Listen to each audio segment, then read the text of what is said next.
Hello guys, welcome back to my YouTube channel. आज मैं आपके लिए एक नया टॉपिक लेकर आई हूँ, Mendel's laws of inheritance. So Mendel ने इनहेरिटेंस को लेकर कौन कौन से लॉज दिए थे उनको हम इस वीडियो के अंदर डिस्कस करने वाले हैं। सो वीडियो को एंड तक जरूर देखना। अगर आपको इस टॉपिक की नोट्स चाहिए तो आप मेरे टेलीग्राम चैनल पर जाकर वहाँ से इसकी पीडीएफ डाउनलोड कर सकते हैं।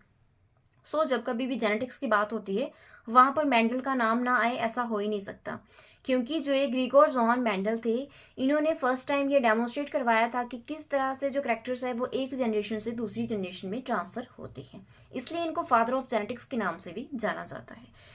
ग्रिगोर जोहान मेंडल ने मोनो हाइब्रिड क्रॉस और डाई हाइब्रिड क्रॉस के बाद एक कंक्लूजन लिया था कि कुछ ऐसे फैक्टर्स है जो एक जनरेशन से दूसरी जनरेशन में ट्रांसफर होते हैं। तो वो किस तरह से ट्रांसफर होते हैं इसको लेकर उन्होंने 3 टाइप के लॉज दिए, जिनको हम इस वीडियो के अंदर डिस्कस करेंगे। पहले हम बात कर लेते हैं मोनो हाइब्रिड क्रॉस और डाई हाइब्रिड क्रॉस के बारे में। तो मोनो हाइब्रिड क्रॉस क्या होता है? इसमें एक सिंगल करैक्टर की 2 अल्टरनेट फॉर्म के बीच में क्रॉस करवाया जाता है।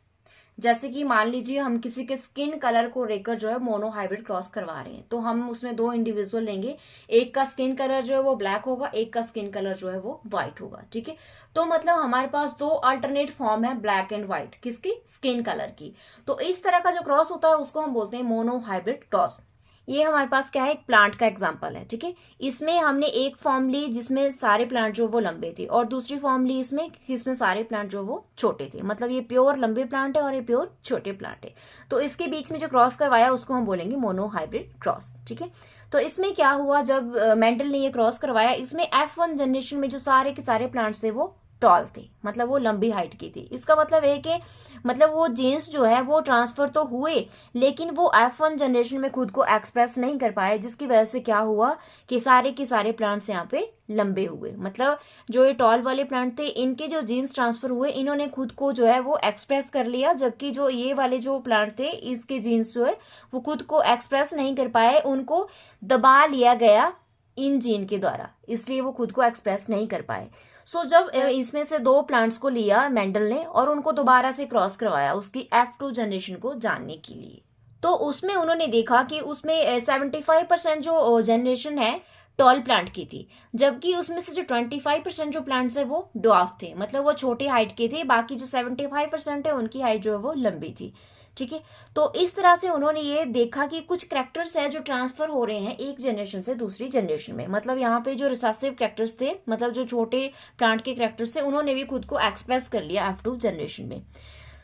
तो अब हम बात कर लेते हैं फिनोटाइप और जीनोटाइप की। फिनोटाइप क्या होता है? जो किसी भी कैरेक्टर का जो किस तरह से है उसकी मॉर्फोलॉजी, उसको हम बोलते हैं फिनोटाइप। यानी कि यहाँ पे हमारे पास जो है वो 4 टाइप के प्लांट है। यहाँ पे ये है प्योर टॉल है, मतलब इसमें जो दोनों जीन है वो टॉल प्लांट के है, और इसमें एक टॉल प्लांट का है, एक डॉफ प्लांट का है। इसी तरह इसमें एक टॉल का है, एक डॉफ का है, और इसमें दोनों डॉफ प्लांट के है। तो इसकी जो मॉर्फोलॉजी है वो हमारे पास है कि इसमें 3 के 3 जो ये प्लांट है ये क्या है? ये टॉल हाइट के हैं, क्योंकि इसमें जो डॉफ प्लांट के जीन है ये खुद को एक्सप्रेस नहीं कर पा रहे हैं, इसलिए जो ये टॉल प्लांट का जीन है इसने खुद को एक्सप्रेस कर लिया, जिसकी वजह से ये जो प्लांट है इनकी हाइट भी लंबी है। जबकि ये जो यहाँ पे जो 2 हमारे पास जीन्स हैं, मतलब 2 एलील्स जो हैं, ये छोटे प्लांट के हैं, इन्होंने यहाँ पे खुद को एक्सप्रेस किया। इसका मतलब है कि इसका जो फिनोटाइप है ये छोटी हाइट का है, और इनका जो फिनोटाइप है ये लंबी हाइट के हैं, जिसकी वजह से इसकी फिनोटिपिक रेशियो है 3:1। और यहीं अगर हम इसके जीनोटिपिक रेशो की बात करें तो उसमें क्या होता है कि उसके जो जीन्स है उसको देखा जाता है जीनोटिपिक रेशो में। तो इसके अंदर आप देख सकते हैं कि दोनों के दोनों जो जीन है वो लंबे प्लांट के हैं, और इसमें एक छोटे प्लांट का है, एक लंबे प्लांट का है, और इसमें एक छोटे का एक लंबे का है, और इसमें दोनों छोटे प्लांट के हैं। तो इस तरह से इसकी जो जीनोटिपिक रेशो होती है वो क्या है? 1:2:1। ठीक है, तो इस तरह से जो फिनोटिपिक रेशो है वो जीनोटिपिक रेशो से अलग होती है। अब सेकंड क्रॉस की बात कर लेते हैं, डाई हाइब्रिड क्रॉस की। डाई हाइब्रिड क्रॉस क्या होता है?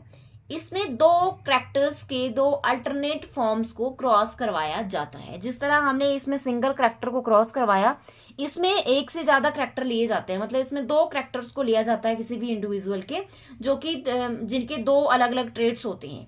जैसे कि हमारे पास यहाँ पे 2 टाइप के प्लांट है। एक के जो फ्लावर है वो राउंड शेप के हैं और उसका कलर जो है वो येलो है, और दूसरे के जो फ्लावर है वो रिंकल्ड शेप के है और कलर उनका ग्रीन है। तो इस टाइप से इसमें हमारे पास 2 टाइप के करैक्टर है। ठीक है, एक तो उनकी शेप है और दूसरा उनका कलर है। ठीक है, और इस तरह इन दोनों करैक्टर की भी 2 अलग अलग फॉर्म्स हैं। जैसे कि शेप में एक राउंड है, एक रिंकल्ड है, और कलर में एक येलो है और एक ग्रीन है। तो इस टाइप का जो क्रॉस जो होता है उसको हम बोलते हैं डाई हाइब्रिड क्रॉस। इसमें भी मेंडल ने जब इनके बीच में क्रॉस करवाया तो उनके पास जो फर्स्ट जनरेशन थी उसमें सारे के सारे जो फ्लावर थे वो राउंड और येलो टाइप के थे, ठीक है।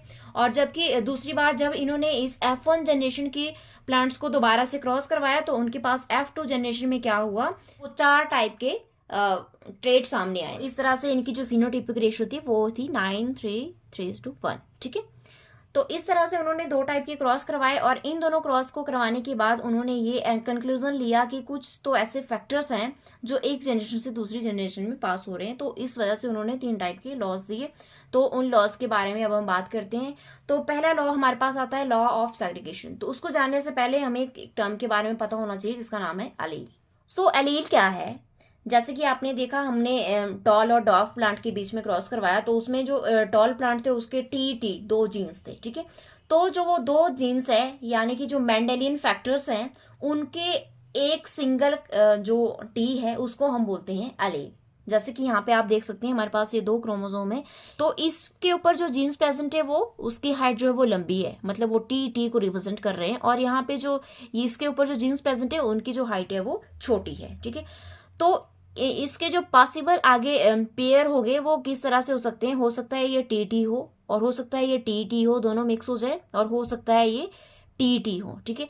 तो इसमें से जो ये पेयर है ये पेयर ऑफ एलील्स है। इसमें से जो सिंगल एक हमारे पास ये कैरेक्टर है इसको हम बोलते हैं एलील, ठीक है, जो कि कंट्रोल करता है एक्सप्रेशन ऑफ ट्रेट को। सो अब हम बात कर लेते हैं पहले लॉ की, लॉ ऑफ सेग्रीगेशन। इसमें मेंडल ने बताया कि during the production of gametes 2 copies of each hereditary factor segregate so that the offspring acquire 1 factor from each parent, ठीक है। मतलब जब गैमेट की प्रोडक्शन होती है तो उस टाइम पे क्या होता है, जो जेनेटिक मटेरियल होता है वो उसके जो क्रोमोसोम नंबर है वो हाफ हो जाता है। तो जब वो क्रोमोसोम नंबर हाफ होता है तो उसमें क्या होता है, जो हाफ नंबर क्रोमोसोम है वो फादर से आएगा और हाफ नंबर ऑफ क्रोमोसोम जो वो मदर से आएगा, और आगे जब ऑफस्प्रिंग में जाता है तो वो कंप्लीट हो जाता है वहां पर जाकर, ठीक है। तो ये है हमारा law of segregation. For example हमारे पास एक सेल है, उसमें 2 क्रोमोसोम्स है, मतलब एक सेट है क्रोमोसोम का। वो जो सेट है उसके ऊपर जीन्स प्रेजेंट है स्किन कलर को लेकर। तो जब गैमेट की फॉर्मेशन होगी तो वो जो क्रोमोसोम नंबर है वो हाफ हो जाएगा। जैसे कि यहाँ पे आप देख लो, ये हमारे पास सेल है, इसके अंदर 2 क्रोमोसोम है, मतलब क्रोमोसोम का एक सेट है। एक के ऊपर जो जीन्स है वो, मतलब ये जो जीन्स है इसके ऊपर ये रिप्रेजेंट कर रहे हैं स्किन कलर को। तो इसके ऊपर जो इसका जो स्किन कलर कैपिटल C है, और इसके ऊपर जो ये स्किन कलर है वो स्मॉल c से रिप्रेजेंट कर रहा है। तो इसका मतलब है कि ये जो है ये गोरे टाइप के और ये काले टाइप के। तो जब इनमें गैमेट की प्रोडक्शन होती है तो उस टाइम पे क्या होगा, मियोसिस होगा, और मियोसिस में ये जो क्रोमोसोम नंबर है ये हाफ हो जाएगा। तो इसमें जो है एक कैपिटल C यहाँ पे आ गया, एक यहाँ पे आ गया, ये स्मॉल। तो इस तरह से इसमें 4 टाइप के गैमेट की फॉर्मेशन होती है। तो इसको हम एग्जाम्पल की हेल्प से समझ लेते हैं। तो यहाँ पे ये टॉल प्लांट के जीन्स है और ये डॉफ प्लांट के जीन्स है। तो जब इसमें गैमेट की फॉर्मेशन होगी तो क्या होगा कि एक दूसरे से ये सेग्रीगेट हो जाएंगे, मतलब यहाँ पर ये पेयर में है, और जब इसमें गैमेट की फॉर्मेशन होगी तो उस टाइम पे ये एक दूसरे से अलग हो जाएंगे। जैसे कि यहाँ पे आप देख सकते हैं ये इसके गैमेट से और ये इसके गैमेट से, ये टी यहाँ पे और ये टी यहाँ पे और ये टी और ये टी, ठीक है। और जब F1 जनरेशन में ये दोबारा से पेयर हो जाएंगे, मतलब गैमेट फॉर्मेशन हो गई यहाँ पे, और दोबारा से जब जाइगोट फॉर्म होगी तो उस टाइम पे ये दोनों दोबारा से पेयर हो जाते हैं। जैसे कि ये जो है ये इसके साथ पेयर हो गया, फिर ये इसके साथ पेयर हो गया, यहाँ पे 4 टाइप के जो हमारे पास है वो प्लांट बन गए। तो ये सारे के सारे जो प्लांट है ये टॉल है। अब दोबारा से जैसे कि F2 जनरेशन में अगर हम बात करें तो अगर F1 की जनरेशन के हम प्लांट लेते हैं यहाँ पे, जैसे यहाँ पे आप ले सकते हैं ये सारे एक जैसे है प्लांट, तो इसमें 2 टाइप के प्लांट हमने ले लिए, तो इसके ये गैमीट फॉर्म हो गए टी, ठीक है। और जब इसमें आगे ऑफस्प्रिंग की फॉर्मेशन होगी तो उस टाइम पे ये दोबारा से पेयर हो जाएंगे। तो जब ये दोबारा से पेयर होंगे तो हमारे पास इसकी जो रेशो आएगी वो आएगी 3:1, मतलब इसकी फिनोटिपिक रेशो जो है उसमें 3 जो लंबे होंगे और एक हमारे पास जो है वो छोटा होगा, जबकि जीनोटिपिक रेशो इसकी होगी 1:2:1। इस तरह से जो लॉ ऑफ सेग्रीगेशन है उसमें मेंडल ने बताया कि जब गैमेट की प्रोडक्शन होती है तो उस टाइम पे जो क्रोमोसोम्स है उनका जो क्रोमोसोम नंबर है वो हाफ हो जाता है, और आगे जब ऑफस्प्रिंग में जाते हैं तो वहां पर वो दोबारा से पेयर हो जाते हैं, मतलब हाफ नंबर ऑफ क्रोमोसोम वो फादर से लेते हैं और हाफ नंबर ऑफ क्रोमोसोम्स वो मदर से लेते हैं, और दोबारा से उनके अंदर जो है वो फैक्टर जो है वो कंप्लीट हो जाता है। तो ये था लॉ ऑफ सेग्रीगेशन। अब दूसरा लॉ हमारे पास आता है लॉ ऑफ इंडिपेंडेंट असॉर्टमेंट। तो इसमें मेंडल ने बताया कि जब पेयर ऑफ ट्रेड्स जो है वो सेग्रीगेट होते हैं तो वो एक दूसरे के ऊपर डिपेंड नहीं होते। मतलब जब वो एक दूसरे से अलग होते हैं तो एक दूसरे से इंडिपेंडेंटली वो अलग होते हैं।